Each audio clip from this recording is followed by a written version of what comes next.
Hi, Dusty Shelf Collectibles here. A very warm welcome to an extremely cold workshop. Today we're reviewing the latest release from Coaster Dynamics.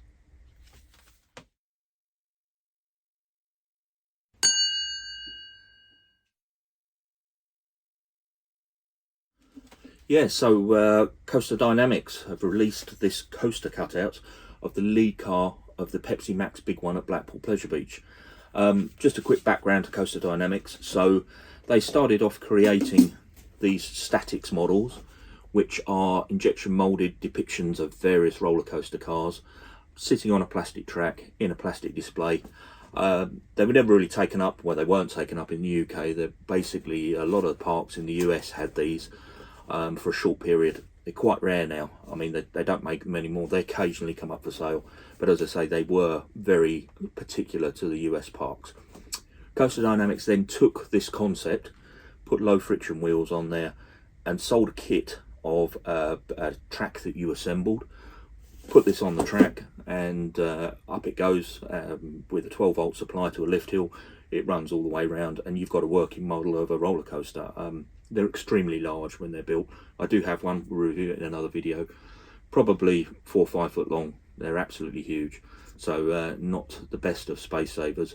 They then went on to advance that design. They put stations in, and they had little mechanisms that opened lift bars, and then finally finished with a wooden model called the Comet, which is like an Airfix kit, or a projection mold kit where you take it off the sprues, glue it all together, and again it's a working model with a 12-volt supply. And that one was in HO scale, so ideal for your model railways. Once they'd finished with experimenting with working models, they then moved into this, which is the Silhouette series. So again, a lot of the parks in the USA have picked up on this and have silhouettes of their key roller coasters. These are laser score stainless steel sheets. You cut them out at home, you bend them to shape, and then you drop them into this pre-cut polycarbonate base. The only thing I would say about them is as you cut them, the little sprues that you cut off, they are extremely sharp. I mean, it's so easy to cut yourself on these. It's not ideal for kids, but when they are made like this, they make quite a nice little depiction of the route that a coaster takes. This one happens to be of Nemesis. Was never taken up by Alton Towers, so never for sale in the park there. But I got this direct from Coaster Dynamics. I think they've got a few left. I haven't looked recently, but you can get it, but obviously you'd have to import it from the States if you wanted one. So then on to the next and final range, which is the coaster cutouts. Now these are laser scored plywood, very similar to U-Gears or other manufacturers, where you pop the parts out, clip them together, and they give you a depiction of whatever it is. This happens to be roller coaster cars, and Coaster Dynamics only focus on roller coaster cars. Now again, a lot of the parks in the USA picked up on these and been doing these for quite a while. You can get all kinds of things. You can even get full trains now. This is the first release in the UK, and absolutely fantastic. Blackpool Pleasure Beach engaging in something like this, unlike Alton Towers, who didn't engage in this. Blackpool Pleasure brought this to their merchandise shop. Now I love my roller coasters, and I love going to parks. Always make a beeline for the merchandise. A lot of it's boring. You get occasionally a good mug or a nice t-shirt, but there's never really anything of real interest in there. It's all tacked, really. And then to engage in something like this, which is just fantastic, it's something you can take away, you can build, great thing to have in there. Now that said, it's not the cheapest of things. This was $26.95. It's just come into the Pleasure Beach merchandise shop online, so you can order that or buy it from the park later in the year. I've ordered quite a few things from Blackpool Pleasure Beach over the years, never had a problem, so I definitely recommend it. But what we'll do is we'll take this over to the bench, we'll have a quick review of the packaging, then we'll get it open and get it built. So looking at the front of the box, you can see that the end model is in the current livery. There's been 2 or 3 liveries of the trains at Blackpool Pleasure Beach on the big one. This is the current livery, which is the Union Jack. We'll just flip it over and I'll read this out. So coaster cutouts are a fun to assemble laser cut wooden model of your favourite roller coaster trains. Each model is designed with small interlocking tabs and slots for press fit assembly with no glue required. Collect all of your favourite rides and show your roller coaster enthusiasm. Okay, yeah, sure, all right. Coaster Dynamics, based in Elkton in Virginia. And this, I don't know whether you can see this at the bottom here. There's a formaldehyde compliant registration for California. No idea why that's important to California. I mean, obviously being plywood, there's probably all kinds of bonding agents in there, and I guess formaldehyde is in there. But why it's specific and only important to California, I have no idea. If you've got any ideas, drop me a message. I'm interested. So, a couple of statistics in the middle here. You know, the length, the height of 235 feet. So, from memory, Blackpool, the big one at Blackpool was commissioned by Jeffrey Thompson. He was the CEO of the park at the time, also the owner because it's privately owned. Commissioned in 1990, well, opened in 1994. It was the tallest in Europe. It remains the tallest in the UK. It's going to be superseded in 2024 by Ride in Thorpe Park, so it'll no longer be the highest. But you know, it's been there many years. Made by a company called Arrow out of Utah in the USA. So Aerodynamics started, they made a lot of the rides for the original Disneyland. They were commissioned by Walt Disney, and actually it's Walt Disney's investment in them as a company that made them succeed. Sadly went out of business in the early 2000s, but they've left some good legacy rides, and this is one of them. So what I like to do is first and foremost, when I'm building on the bench, is to put something clean down. Now I like to use this fibre board. It's like a polystyrene board. You can buy it in a big sheet from, you know, a lot of the hobby stores and things, and I find it's very good for you know, keeping things clean when you're working on the bench. The other thing is with these with this type of kit, although you can clip them together, I like to glue them. So I have two grades of glue here.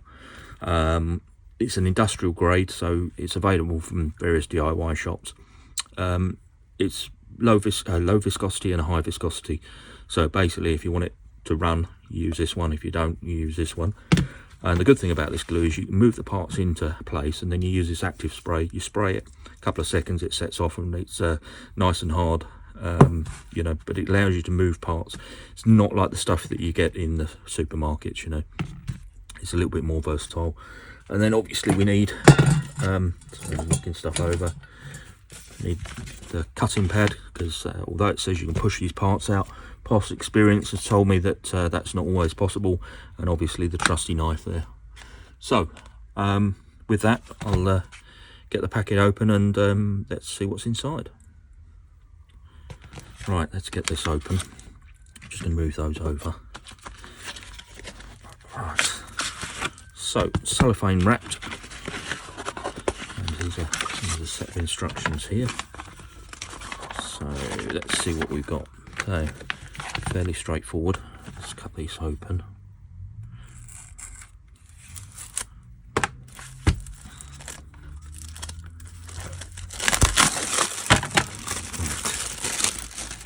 Okay, so already parts are falling off. So let's just get rid of that, and let's lay these out. So it looks like we've got the base there, various components, and more components here. Right, so let's have a look at the instructions. Right, we're looking for these pieces, so I'll put that over there. That's all the base.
Right, so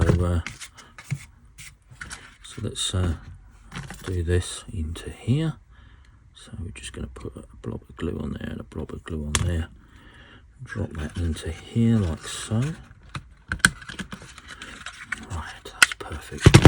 Okay, and then this is now going to sit on the back here, so I'm just going to put a tiny little bob of glue on these. That's it. Okay, not too much. And then from the back of the car, I'm just going to clip those in like so. Let's get that one in. Come on, that's it, that's in. Okay, and these two, that's it, perfect.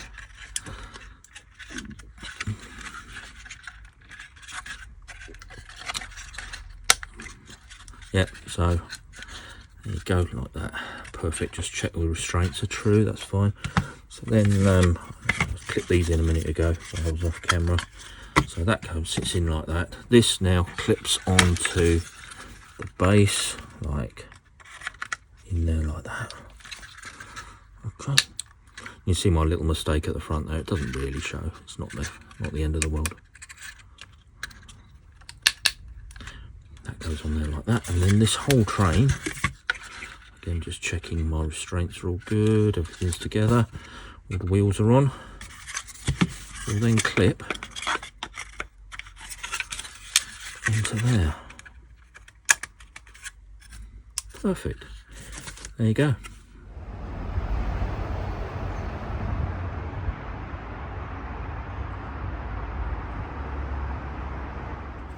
Yeah, so there you go, all built, put together. I'm actually quite pleased with it. I think it looks really, really good. Obviously, I had some problems, as you saw through the video. That's just me. I always get things wrong. There's a small misalignment of the chassis rail there where the glue slipped, but I mean, most of the problems I caused myself by gluing it together. Obviously, if you clipped it together, you could redo parts, but never mind. It's always a learning curve when you build these things, but really pleased with it. And again, thank you to Blackpool Pleasure Beach for engaging with this type of merchandise. Join me again for another build review, and thank you very much for watching.